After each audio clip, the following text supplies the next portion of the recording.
అప్పట్లా ఏ పెద్ద హీరో సినిమాలో చూసినా ఆమెనే కనిపిస్తుండే. అసొంటిది గీ నడుమ అసలేగా అని వస్తలేదు, కిలకిలా నవ్వుతుండే. ఎటు పోయిందో ఏమో సమంత అని అనుకుంటుర్రు చాలా మంది.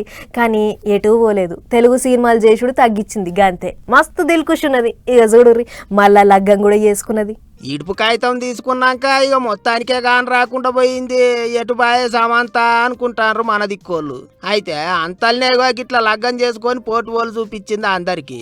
వెబ్ సిరీస్లు తీసే డైరెక్టర్ రాజ్ నిడుమోరును లగ్గం చేసుకున్నది సమంత. కోయంబత్తూర్లో ఉన్న ఈశా యోగా సెంటర్లా లింగభైరవి గుళ్ళే శుభకార్యం చేసిండ్రు. ఇక శానొద్దుల సంధ్యగా రాజు సమంత ఇద్దరు లవ్ ఆడుకుంటారట. లగ్గం చేసుకుంటారని కూడా ఎప్పటి సందో ముచ్చట్లు వస్తున్నాయి. అట్లా ఇక ఇన్నొద్దులకు ముహూర్తం కుదిరిందా అన్నట్టు.